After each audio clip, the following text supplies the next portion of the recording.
Seems that the Mario movie is doing even better now and could potentially even cross a huge milestone. The Peaches song is also doing numbers as well, which was sung by Jack Black in the Mario movie, which I just love the song. It's just a nice song and it's pretty funny. And overall, the Mario movie is doing pretty fantastic, even if the critics don't like it. Or I should say most of the critics, because some critics did like it. I shouldn't say all of them. Now, if you want to be kept up on all the records that the Super Mario Bros. Movie is making, make sure you have that notification bell on and make sure it's all notifications, because sometimes YouTube doesn't bring you the videos. So first up, let's talk about the huge record that the Mario movie could potentially be passing, and I personally think that it is gonna pass it. It's almost guaranteed now. So the Hollywood Handle has this title right here. Let's go. The Super Mario Bros. Movie gets ready to join the 1 billion box office club, which is insane because this is Nintendo's first try. I think one thing that I sometimes forget about this movie is that this is Nintendo's first try, and it's kind of insane that it's doing this well. It's really proof that a movie doesn't have to be a 10 out of 10. Not all movies are going to be 10 out of 10s.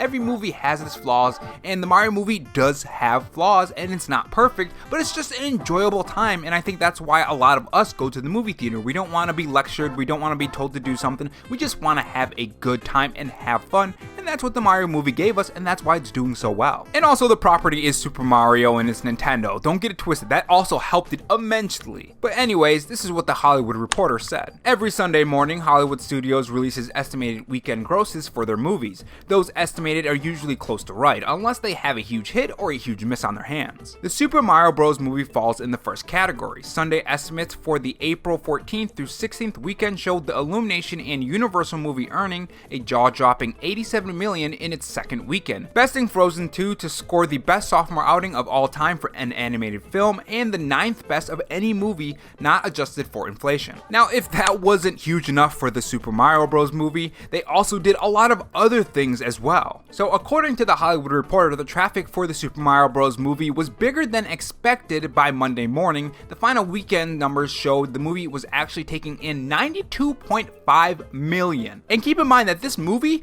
didn't just release, it's been out for a little while already, and it's already making that much on just one day. That's pretty insane. And overseas, it's doing really well too, and keep in mind that this still hasn't released everywhere. I mean, it hasn't even released in Japan yet. That's going to be on the 28th, I believe. If it's already doing this much overseas, and it's already doing this much here in the US and other places, well, it's gonna do fantastic in Japan, and it's gonna be a huge box office, especially in Japan. I mean, Nintendo is huge over there. Already overseas, it made $339.8 billion, which is pretty big, and also domestically here in the US, it made 353.3, so this movie is pretty big. Now, that was at the time of that recording. Now, it has passed 700 million with this tweet right here saying this: the Super Mario Bros. Movie has surpassed 700 million at the worldwide box office. And that's not where this craziness stops, because we do have other information on the Super Mario Bros. Movie. So on the 17th, it set a record for a 92.5 million, biggest second 3-day weekend for any animation. It's number 7 overall. And according to this tweet, it beat Frozen's Thanksgiving boosted 86 million. And keep in mind that we don't have any holidays that boosted the sales for this movie, so that's pretty big in and of itself. Now, that's not the only movie that it beat. It also beat Top Gun Maverick's 90 million as well, and No Way Home from the MCU, 84.5 million. The tweet continues to talk about how much it's dropped and how great the legs on this movie are, which is fantastic because it's probably gonna stay in the movie theater for quite some time. Now, the tweet also continues to talk about the drop and how great the legs on the Super Mario Bros. Movie is. It had a 36.8 drop from the Easter weekend, across a 300 million mark in 11 days, which makes it the second fastest for any animated movie and 15th for any movie out there, including non-animated movies. Now, box office aside, Jack Black's Super Mario Bros. Movie is... Now, box office aside, the music from the Super Mario Bros. Movie, specifically Peaches, that was sung by Jack Black's Bowser, is also doing some numbers as well. This is what Eurogamer had to say. If you've seen the Super Mario Bros. Movie, you may have struggled to get Jack Black's Peaches earworm out of your head. The exuberant Jack Black ballad in character as Bowser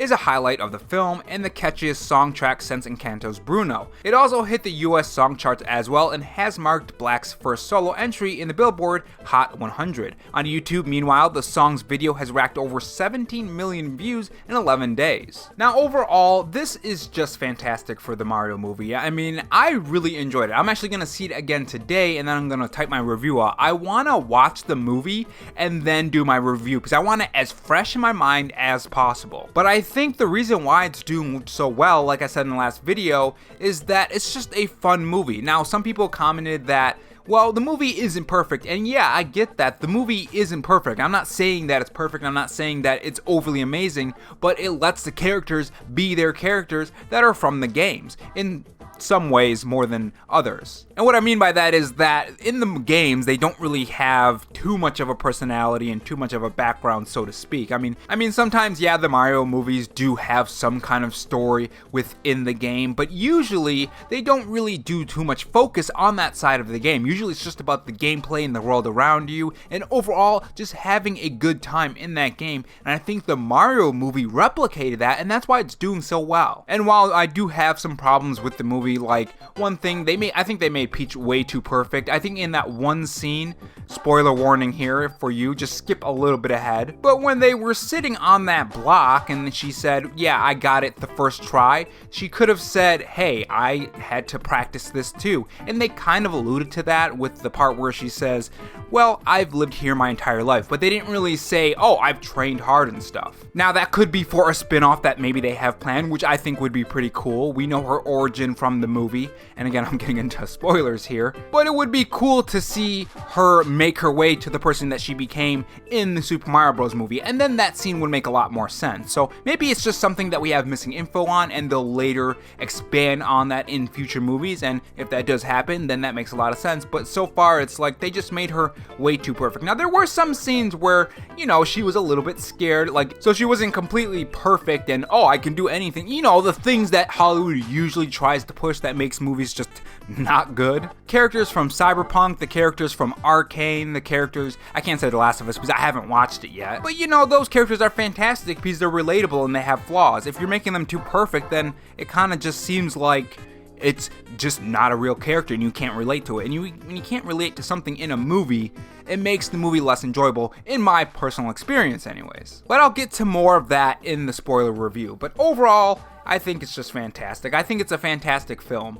If I were to rate the Mario movie right now, I'd probably give it a solid, I would say 7.5 to 8 out of 10. You know, an average film that's really fun, especially if you're a Mario fan. Because when you review these movies, if you were to take a critical look at the Mario movie, you would definitely find a lot of problems with it, right? The pacing problems, how it moves through the movie really fast, other character progression problems. Like Toad is kind of just there. There's really nothing for him there other than to be the comedic relief. There's really nothing else to him. You don't get any backstory or anything other than that. So that's like another problem that I had with the film, but he was still enjoyable in the film because he was funny. So it makes up for some of those lacking qualities that they can later build out in other films. I think that's one thing that's wrong with the MCU right now, is that they're focusing so much on trying to build this, I don't even know what they're doing. Is it the multiverse? Is it Secret Invasion? Which I just watched the whole Secret Invasion from Comics Explained, and it is really cool. Like, it is a really cool story, and the fact that they're doing this in the MCU and they're just kind of pushing it towards like just one show is kind of a disappointment, because there's a lot of cool things that happen in the movie. It's a really cool thing on what they did in the comics with Secret Invasion. I don't want to spoil it for you because I'd rather have you go out and watch it yourself or read it for yourself, that too. But when I look at Secret Invasion and what they're doing with that in the MCU, and then I compare it to the comic version, I'm like, you guys could have did something way cooler. This could have been a whole saga. In fact, I fully believe this would have been a more interesting saga than this whole multiverse thing that they're trying to push. But again, I have a whole slew of problems with the MCU. It's not 100% all bad. There are some decent things here and there, but there have just been so much bad things in the MCU that I've just kind of been tired. I'm kind of glad that James Gunn took over the DCEU. Like, I love the Zack Snyder universe. I love those characters and stuff,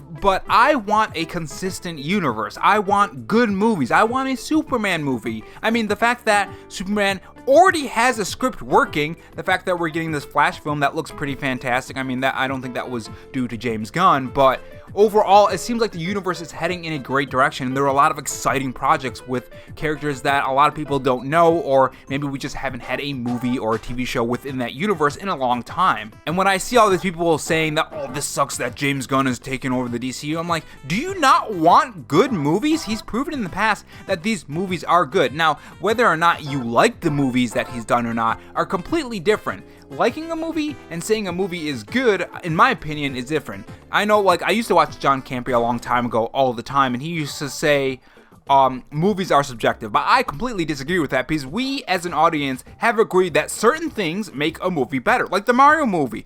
The story, not that good there. It's not much of a story, but that's something that we can pretty much all agree on, is that the story isn't anything deep. It's not anything that's gonna blow your mind, and that is saying that yes, the story isn't amazing, which is a quality identifier, right? And saying movies are subjective, you could say, well, the story is subjective. But no, people are saying that the story, yeah, it's not there too much, it's not overly amazing, but why is that? There are certain things within the Super Mario Bros. Movie that makes it not amazing, right? Therefore, movies are not subjective. There are things that make it good and make it bad. Same thing with books, same thing with video games, same thing with food. I know I'm rambling a bit, and anyone who's still here at this point, I thank you for staying.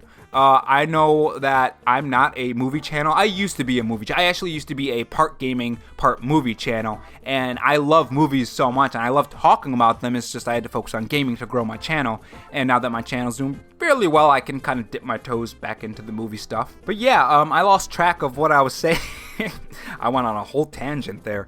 I have so much like stuff that I have to say I want to say about the movies, and like what makes a good movie, what makes a bad movie, the liking a movie versus not liking a movie. Like, I love the 1993 Super Mario Bros. Movie, but I'm fully aware that it is a pretty bad movie. I mean, I also enjoy other bad movies as well, like the first Resident Evil movie. Like, that movie ain't overly spectacular, but I enjoy it, but I can notice and I can accept the misgivings of that movie. And I think a lot of people kind of confuse, oh, I enjoy the movie with, is the movie good or not? And I think when it comes to movie reviews, I think there are two approaches you can take. You can either take the route where it says, yes, this movie is fantastic, definitively it did this, and this right, it did this, and this wrong, or you can take it as a fan, as someone who enjoyed the film. And I think one thing when it comes to the Super Mario Bros. Movie, I think people are taking it as just an enjoyable movie. Now, don't get it twisted, I'm gonna tear this movie apart. I'm gonna do two reviews. I think I'm gonna review it as someone who is just talking about the movie as a gamer and just as a fan, and then I'm gonna do one where it's like a critical look at the movie, because I do love doing both. I love gushing about what's good in the film and what I enjoyed, and I love doing the whole critical breakdown on what it did wrong, what it did great, and I think, yeah, that's what I'm gonna do. But anyways, this video is getting really long.